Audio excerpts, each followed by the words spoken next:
Il-ħadd it-tajjeb. Illum 17 ta' Jannar. Nilqakom għal din il-Quddiesa mill-Knisja ta' Santa Katarina fiż-Żejtun, magħrufa wkoll bħala l-Knisja ta' San Girgor. Imexxi l-Quddiesa l-Arċisqof Charles Xikluna. Jikkonċelebra il-Viċi Arċipriet tal-Parroċċja taż-Żejtun Don Dylan Buġija.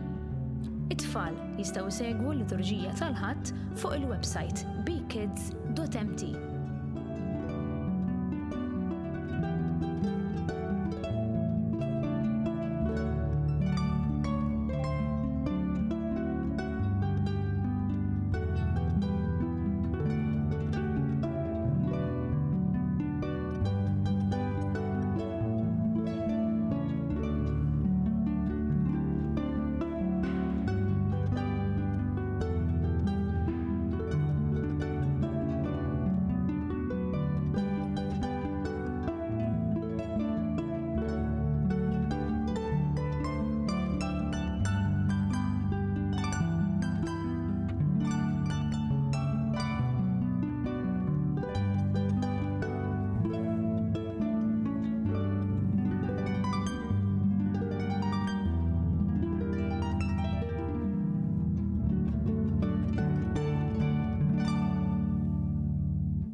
Fl-isem tal-Missier u tal-Iben u tal-Ispirtu Santu. Amen. Il-paċi magħkom. Min din il-Knisja għażiża u qadima ta' Santa Katarina fiż-Żejtun, magħrufa wkoll bħala l-Knisja ta' San Girgor, insellmu lil kull min qiegħed isegwina permezz ta' TVM2 u l-midja soċjali, nsellem ukoll lill-parroċċa għażiża taż-Żejtun u lilkom il-koll li ltqajna biex niċċelebraw jum il-mulej. Ejjew nitolbu maħfra l-Alla ta' dnubietna, ma naqtgħux qalbna, fih insibu dak li jadirna, li jgħinna, li jaħfrinna, u fuq kollox dawn iż-żminijiet nitolbuh iberikna bid-don tas-saħħa. Nistqar l-Alla li jista' kollox u lilkom ħuti, li jiena dnibt ħafna bil-ħsieb, bil-kliem, bil-emil u billi ħallejt mirijieti. Ħtija tiegħi bl-akbar ħtija tiegħi. Għalhekk nitlob lill-Imqazza Marija dejjem Verġni, lill-Anġlu l-Qaddisin kollha u lilkom ħuti biex titolbu għalija lill-mulej Alla tagħna. Eħenna lina Alla li jista' kollox jaħfrinna dnubietna u jwassalna għal ħajja ta' dejjem. Mulej ħnina. Kristu ħnina, mulej ħnina. Glorja l-Alla fil-għoli ta' smewiet u paċi fl-art lil-bnedmin ta' rida tajba. Infaħruk, imberkuk, nadurawk, natuk ġie. Irrodulek ħajra l-glorja kbira tiegħek. Mulej Alla Sultan tas-sema, Alla Missier li tista' kollox. Mulej Iben waħdini Ġesu Kristu. Mulej Alla ħaruf talla bin il-Missier. Int li tneħħi d-nubiet tad-dinja ħenna lina. Int li tneħħi d-nubiet tad-dinja il-qattalb tagħna. Int li qiegħed fuq l-emin tal-Missier ħenna lina. Għaliex int waħdek Qaddis, int waħdek mulej, int waħdek il-għoli Ġesu Kristu, mal-Ispirtu Santu fil-glorja tal-Missier Alla. Amen. Nitolbu. U Alla ta' dejjem li tista' kollox mexxi l-emil tagħna skont ir-rieda tiegħek biex fisem ibnek il-għażiż inkattru l-emejjel tajba tagħna. B'ibnek Ġesu Kristu Sidna li Alla u miegħek jgħixu jsaltan flimkien mal-Ispirtu Santu għal dejjem ta' dejjem.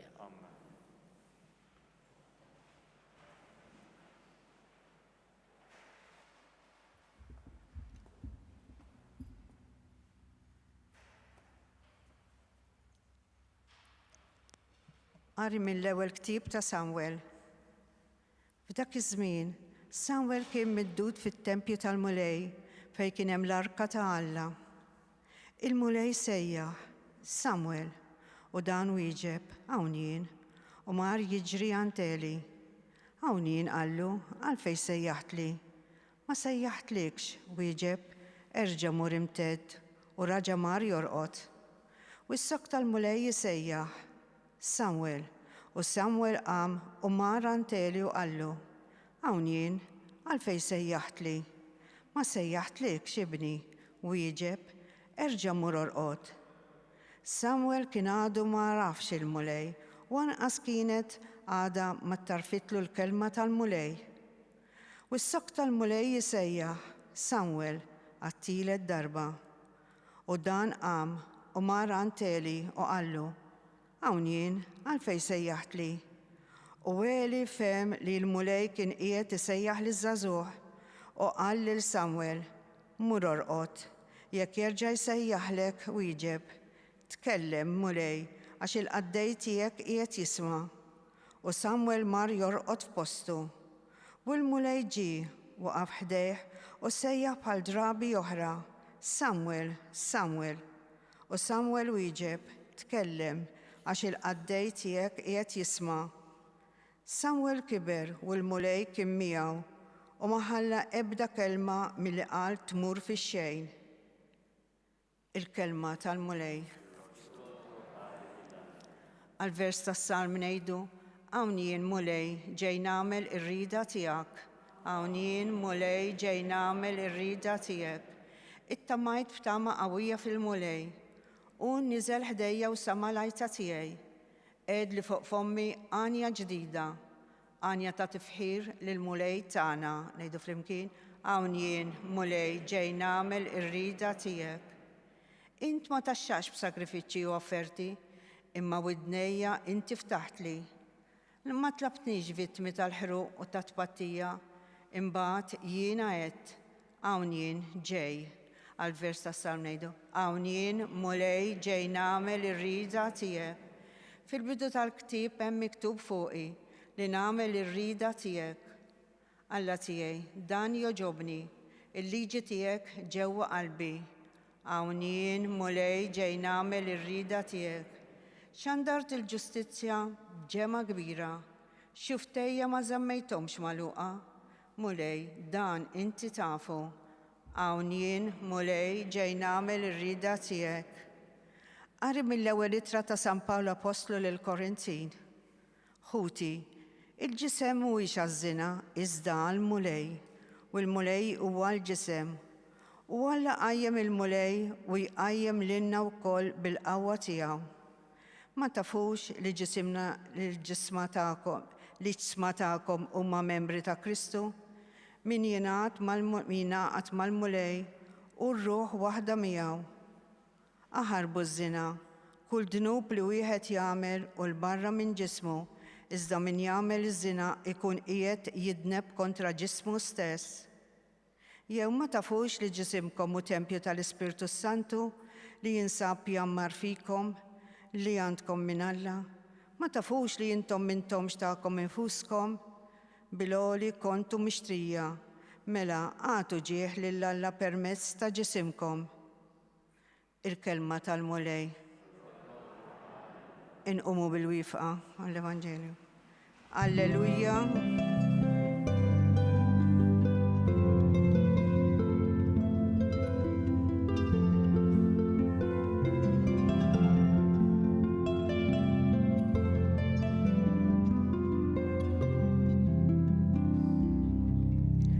Sibna l-Messija, il-grazzja u l-verità seħħu permezz tiegħu. Alleluja.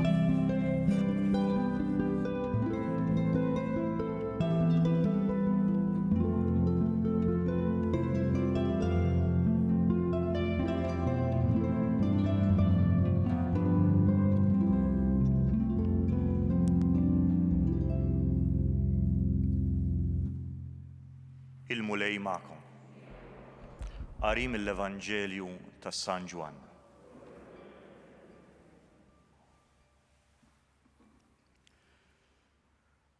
F'dak iż-żmien Ġwanni kien hemm ma' 2 mid-dixxipli tiegħu.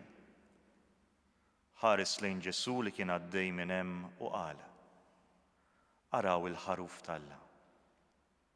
Iż-żewġ dixxipli semgħuh jgħid dan u marru wara Ġesu. Ġesu dar u rom mexxin warajh u qalilhom xi tridu. Iżda huma staqsewh: Rabbi li tfisser Mgħallem, fejn toqgħod? u weġibhom ejjew u taraw. U marru miegħu u raw fejn kien joqgħod u dakinhar baqgħu miegħu. Kien ħabta tal-erba' ta' war nofsinhar.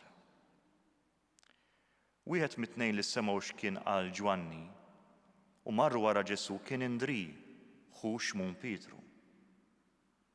L-ewwel ma għamel mar isib lil ħuh xmun u qallu: sibna l-Messija li tfisser Kristu. U ħadu għan Ġesu. Ġesu ħares lejh u qallu: inti xmun bin Ġwanni, inti tissejjaħ Kefa jew Pietru. Il-kelma tal-mulej.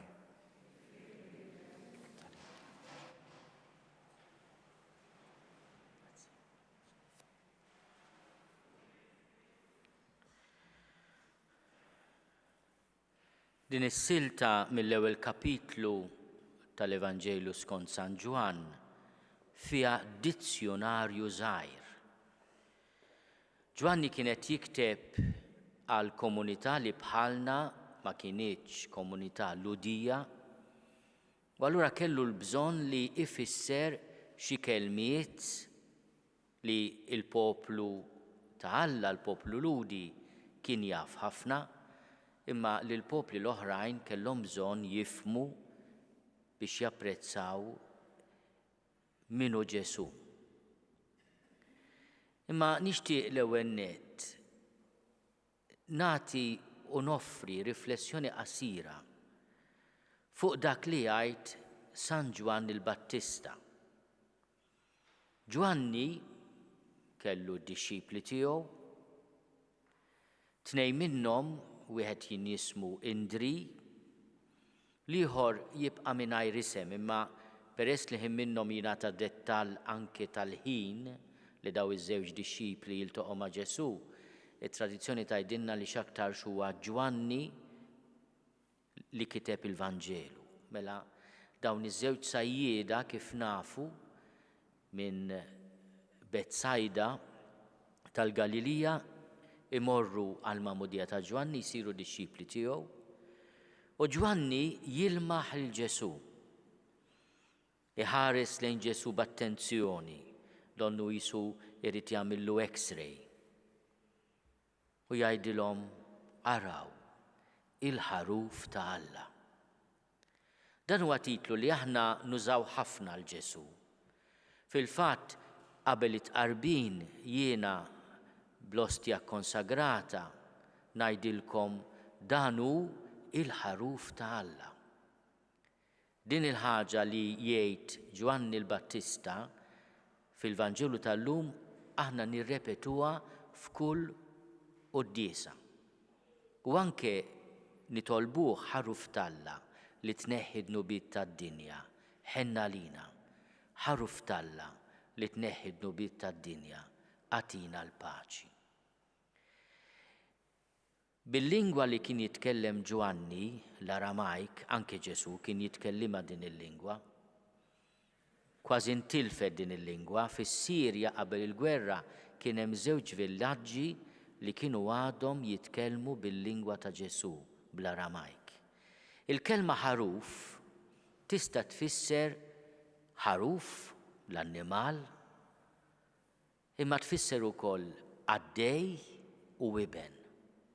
F'kelma waħda, Ġwanni kienet jagħti tifsira profonda ħafna. Araw il-ħaruf ta' Alla li se jkun offert b'sagrifiċċju għalina. Araw il-qaddej ta' Alla li se jieħu fuqu id-dnubiet u l-mart tagħna. Araw l-iben ta' Alla. Mela din l-espressjoni hija espressjoni għażiża ħafna. Nafuha lil Ġwanni il-Battista, u mbagħad Ġwanni fil-ktieb tal-Apokalissi jelabora ħafna u jitkellem dwar it-tieġ tal-ħaruf, imma l-ħaruf huwa Ġesu. Imbagħad dawn id-dixxipli malli jindunaw li dan huwa il-ħaruf, il-qaddej, l-iben, imorru wara Ġesu. Xi tridu? Rabbi li tfisser Mgħallem, fejn toqgħod? U dina l-ewwel kelma tad-dizzjonarju ċkejken ta' 3 kelmiet li jagħtina Ġwanni. Jgħid il-kelma bil-ludi, Rabbi, imma mbagħad ifissirha li tfisser Mgħallem. Ġesu jgħallimna l-għalliem iħobbok billi jagħtik dak kollu li hemm fil-qalb tiegħu, fil-moħħ tiegħu, jgħinek tikber. L-edukazzjoni dik li inti toħroġ minn dak li jkun it-tajjeb kollu li hemm fih. Aħna ngħidu il-potenzjal tiegħu. U Ġesu stess juża għalih innifsu din il-kelma jien li Mgħallem u tgħidu sassew. Li jiena l-mulej, ma jiena li Mgħallem, Rabbi. Imbagħad hemm it-tieni kelma li jfisser dik li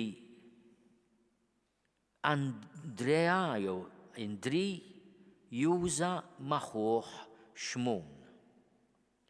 Għax dawn it-tnejn għamlu ġurnata ma' Ġesu. Min jaf x'kienet di l-esperjenza li ħaditilhom qalbhom u ħajjithom kollha. U Indri ħu Xmun imur għand ħuh u jgħidlu sibna il-Messija, it-tieni kelma tad-dizzjonarju qasir ta' San Ġwan. U jgħid li tfisser Kristu. Ovvjament il-Vanġelu miktub bil-Grieg, allura min jaqra Kristos jifhem mal-ewwel li din tfisser il-midluk. Il-Messija tfisser il-midluk. Id-dilka hija d-dilka ta' Alla. Il-poplu ludi kien jidlek bħala lider lir-re u kien jidlek lis-saċerdot ukoll. Il-mulej huwa għaddej, huwa re imma tal-qadi, huwa wkoll saċerdot joffri ħajtu b'vittma u f'sagrifiċċju. Dik hija l-kelma Kristu, mela aħna meta ngħidu Ġesu Kristu, Kristu mhux il-kunjom ta' Ġesu ta' Nażaret u kien magħruf bħala Ġesu ta' Nażaret. Fil-fatt fuq is-salib hekk insibu Ġesu Nażarenu Sultan tal-Lud, Ġesu ta' Nażaret. Dak hekk kien magħruf Ġesu bin Giuseppi ta' Nażaret. Imma il-mulej jażlu huwa l-iben tiegħu imma magħżul ukoll Messija, dak li se jġib is-salvazzjoni lill-poplu tiegħu. It-tielet kelma mhux fuq Ġesu imma fuq il-kap tal-Knisja. Mela Indri jieħu lil ħuh Xmun għand Ġesu. Ġesu jħares lejn Xmun, is-sajjiet, missieru kien jismu Ġwanni għalhekk Xmun bin Ġwanni u jgħidlu int Xmun bin Ġwanni. Inti tissejjaħ Kefa. It-tielet kelma bil-ludi, Kefa, li tfisser blata. Minn hemmhekk ġejja Petra bil-Grieg u anke bil-Latin u allura Pietru. Pietru ifisser blata. Mela Ġesu li Mgħallem, Ġesu l-Messija, imma Pietru il-blata. Nistgħu ngħidu li f'dan id-dizzjonarju qasir li jagħtina San Ġwan għandna il-pedament tal-Knisja li tħares lejn Ġesu bħala li Mgħallem tagħha, is-Salvatur tagħha, il-midluk tal-mulej li jġib il-ferħ u l-paċi, imma hija wkoll mibnija hekk ried Ġesu fuq il-blata tal-fidi ta' Pietru. Pietru kien midneb bħalna l-koll, bħal kull wieħed waħda minna. Imma Ġesu għażlu, l-għażel il-Ġwanni, l-għażel l-Indri, għażel lilu. Mbagħad ċaħdu da u wara ikkonfermaħ b'din l-għażla b'din il-kelma. Tħobbni int, inti taf li jiena nħobbok. U Ġesu jgħidlu, ira il-merħla tiegħi. Il-ħaruf ta' Alla għandu merħla. U Pietru mażul u l-isfijiet miegħu biex jira jaqdi imantni bit-tagħlim u bl-eżempju lill-poplu tiegħu.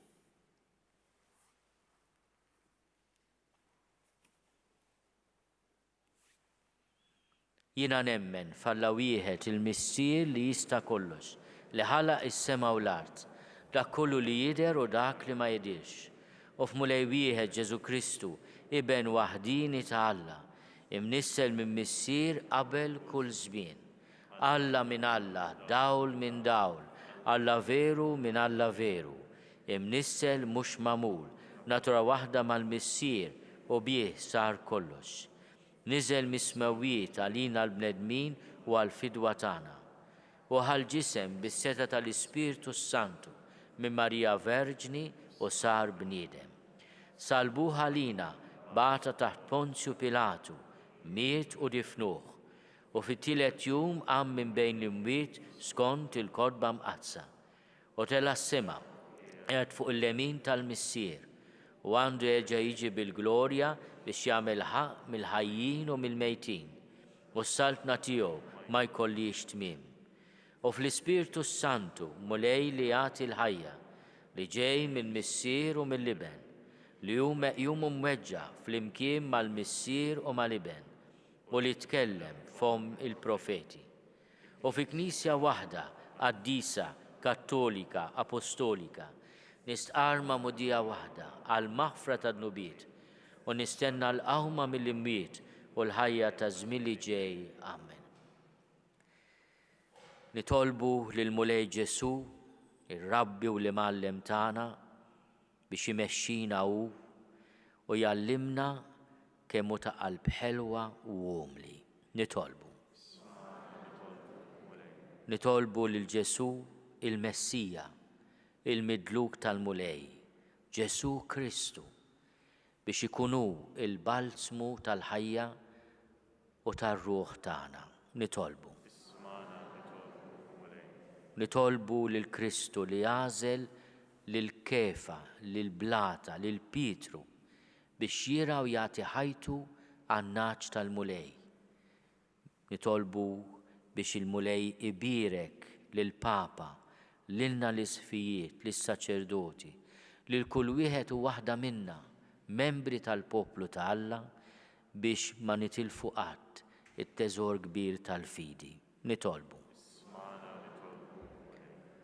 Kristu il-ħaruf ta' Alla, birek lil morda tagħna, għatihom il-qalb kbira li joffru d-batijiet tagħhom ma' tiegħek għas-salvazzjoni tad-dinja. Farraġ u qawwi lil min qiegħed jieħu ħsiebhom lill-familji tagħhom u għatina mhux biss il-maħfra ta' dnubietna imma wkoll id-don tas-saħħa. Nitolbuk Mulej għal vokazzjonijiet, għal ħajja saċerdotali u għal ħajja reliġjuża biex inti tkompli tira il-poplu tiegħek permezz tagħna.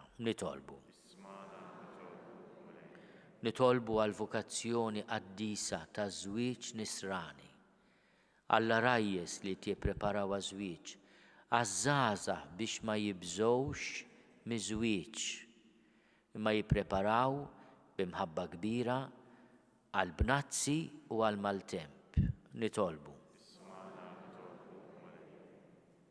Nitolbu għad-dinja.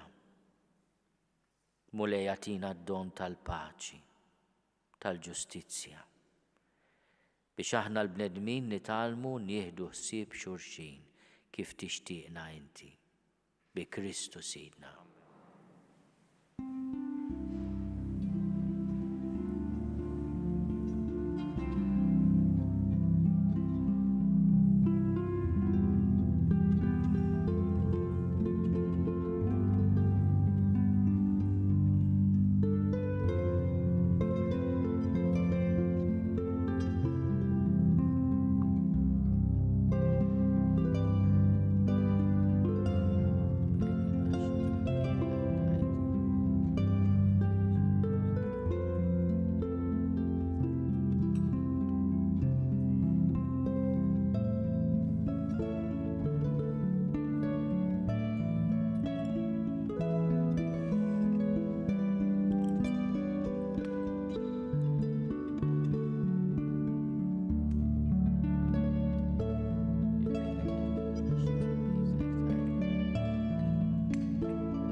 Nitolbu ħuti biex is-sagrifiċċju tiegħi u tagħkom ikun joġob lil Alla l-Missier li jista' kollox.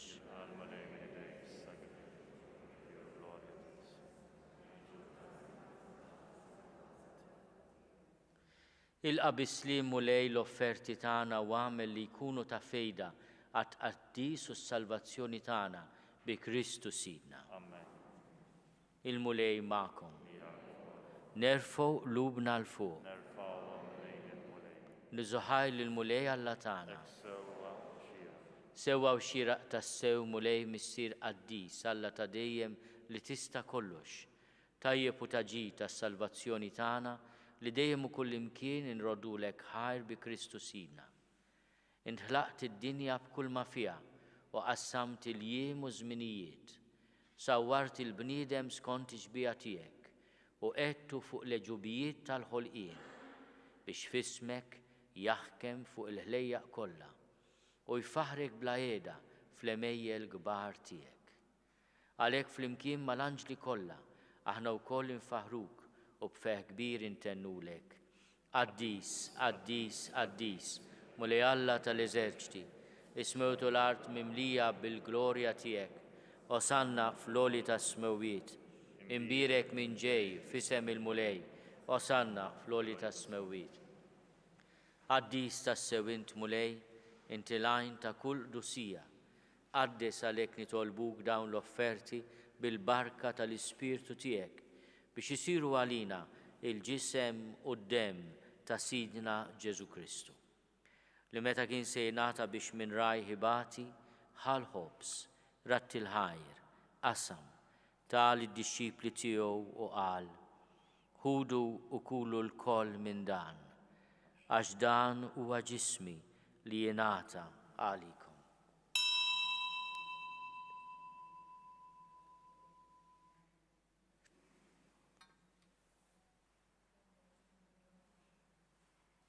Hekk ukoll wara l-ikla ħal-kalċi reġa' ratti l-ħajr, tal id-disċipli tiegħu u qal: ħudu u ixorbu minnu l-koll, għax dan huwa l-kalċi ta' demmi tal-patt il-ġdid li jibqa' għal dejjem.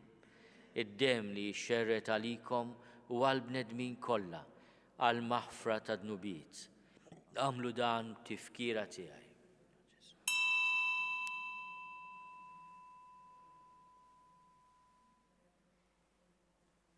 Dan hu l-misteru tal-fidi. Inħabbru l-mewt tiegħek mulej, inxandru bil-ferħ il-qawmin tiegħek, nistennewk sa ma tiġi fil-glorja. Għalhekk aħna nagħmlu dan tifkira tal-mewt u l-qawmin ta' Sidna Ġesu Kristu. Nofrulek mulej il-ħobs tal-ħajja u l-kalċi tas-salvazzjoni. U nrodulek ħajra xogħbok tilqana hawn quddiemek biex naqduk. U miċ-ċokontana nitolbu li l-Ispirtu Santu jaqqadna f'ġisem wieħed lilna li nieħdu sehem mill-ġisem u d-dem ta' Kristu. Ftakar mulej fil-Knisja tiegħek imxerda mad-dinja kollha. Wettaqa' fl-imħabba flimkien mal-Papa Franġisku. Miegħi għaddej tiegħek mingħajr ma jistoqli, mal-Isqof Joseph li qed jgħinni, mal-Isqof Anton u mal-Ministri tiegħek kollha. Ftakar ukoll f'ħutna li raqdu bit-tama tal-qawmin. Ftakar fil-mejtin kollha. Daħalhom quddiemek fid-dawl tas-seb tiegħek. Ħenna lina l-koll nitolbuk, għati lilna wkoll il-wirt tal-ħajja ta' dejjem.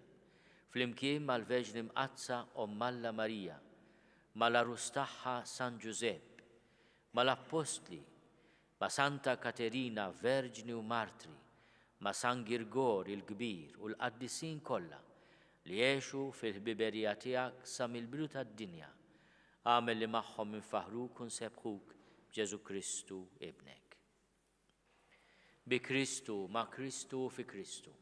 Jingħata lilek Alla Missier li tista' kollox, flimkien mal-Ispirtu Santu, kull ġieħu glorja għal dejjem ta' dejjem. Ejjew nitolbu. Kif għallimna u ridna nagħmlu liben ta' Alla, Ġesu, għas-salvazzjoni tagħna. Missierna li inti fis-smewwiet jitqaddes ismek, tiġi saltnatek, ikun li trid int kif is-sema hekk fl-art. Ħobżna ta' kuljum għatina llum, aħfrinna dnubietna bħalma naħfru lil min hu ħati għalina. La ddaħħalniex fit-tiġrib, iżda eħlisna mid-deni. Eħlisna nitolbuk mulej minn kull deni. Għatina fit-tiebu li nagħtihak il-paċi fi żmienna, biex inkunu ħielsa dejjem mid-dnub u mħarsa minn kull inkwiet. Aħna u nistennew u nittamaw ilejna u l-miġja tas-Salvatur tagħna Ġesu Kristu. Mulej Ġesu Kristu li għadt lill-apostli tiegħek. Inħallilkom is-sliem, natikom is-sliem tiegħi. La tħares lejn nubietna, iżda ħares lejn il-fidi tal-Knisja tiegħek. Għatija sliem u l-għaqda li jien trid fiha. Int li tgħixu s-saltan għal dejjem ta' dejjem. Il-paċi tal-mulej tkun dejjem magħkom. Għatu l-paċi lil xulxin.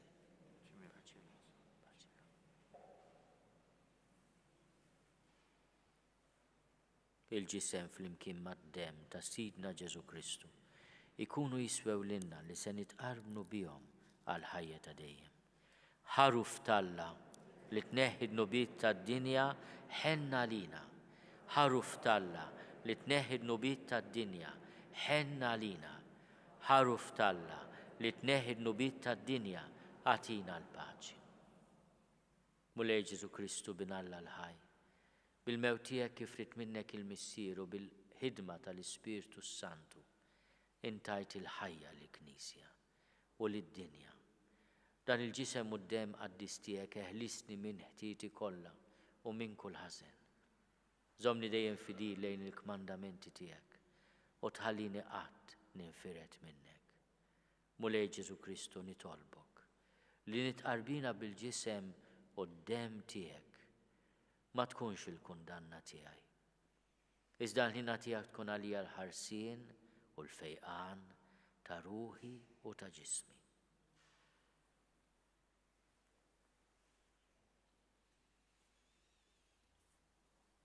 Danu l-ħaruf ta' Alla, danu li jneħħi d-nubiet tad-dinja, ħenjin dawk li huma mistiedna għall-ikla tal-ħaruf. Mulej ma jistoqlix li tidħol taħt is-saqaf tiegħi, iżda biss kelma waħda u ruħi tkun infeqa.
Flimkien ngħidu t-talba għat-tqarbina tax-xewqa.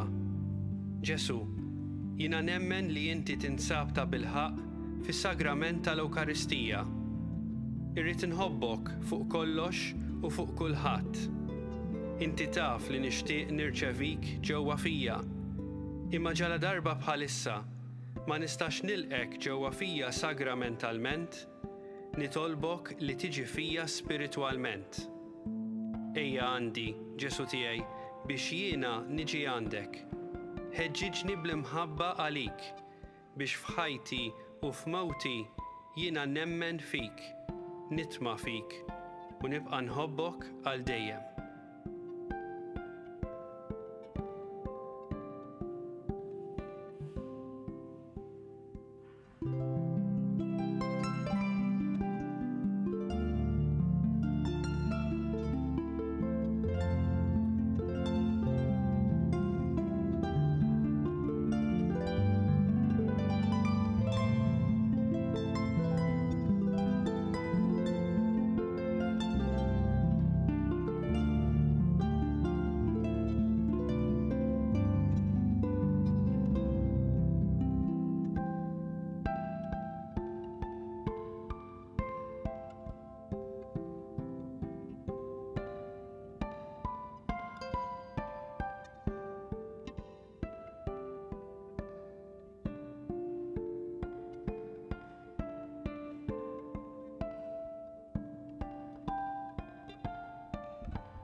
Nitolbu.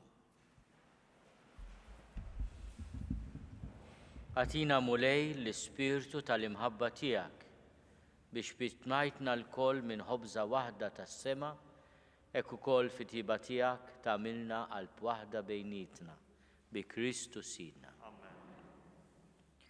Kif tafu l-Papa Franġisku anke l-Papa Emeritu Benedittu ħeġġu lill-insara kollha biex nieħdu l-vaċċin tal-COVID-19 u kif għamel il-Papa stess u anke l-Papa Emeritu ftit tal-jemilu. L-awtoritajiet tas-saħħa jixtiequ jfakru li fil-jiem li ġejjin l-anzjani diġà qegħdin jirċievu se jkomplu jirċievu ittra bl-appuntament sabiex jieħdu dan il-vaċċin. U bekk inkunu qed inħarsu saħħitna u nieħdu ħsieb xulxin. Jiena nappella b'ħeġġa qawwija, nappellaw lill-anzjani kollha sabiex jattendu għall-appuntament li jingħataw u biex ħadd ma jitlef iċ-ċans tiegħu. Dawk li ma jridux jieħdu l-vaċċin għandhom iċemplu fuq in-number 145, 145, iċ-ċempel tgħidilhom minix ġejja, 145, biex hekk inkunu nistgħu nafżaw lill-awtoritajiet tas-saħħa u x-xogħol jimxi kif hemm bżonn. Imma jiena nħeġġeġ ningħaqad mal-awtoritajiet tas-saħħa li talbuna nagħmlu dan l-appell, inħeġġeġ lil kull min jirċievi littra biex imur ikun hemm il-ħin u l-post u d-data u wieħed jieħu l-vaċċin. Il-mulej magħkom.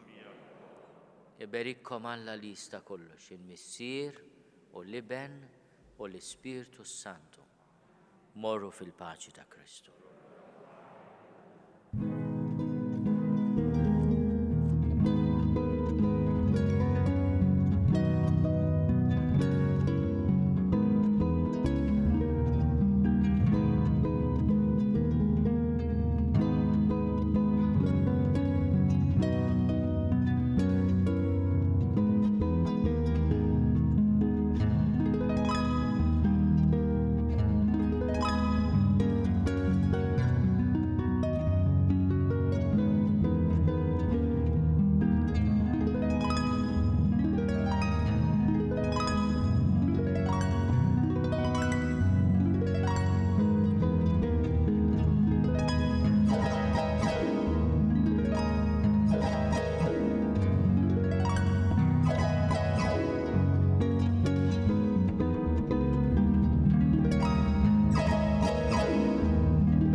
Quddiesa tal-lum minn din il-Knisja li fis-seklu 15 kienet l-ewwel waħda fiż-Żejtun iddedikata lil Santa Katarina u damet tintuża għal madwar 100 sena, sakemm inbniet mill-ġdid fl-1492.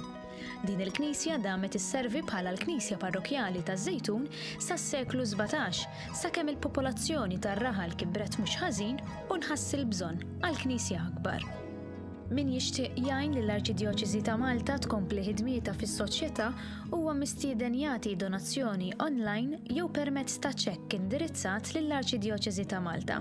Aktar dettalji issibuhom fuq knisja.mti/donazzjonijiet. Infakru li d-dispensa tal-obbligu tal-Quddiesa tal-Ħadd għadha fis-seħħ. Nappellaw lil persuni vulnerabbli biex isegwu l-Quddiesa mid-dar u biex inkomplu nosservaw b'attenzjoni il-miżuri għal ħarsien tas-saħħa.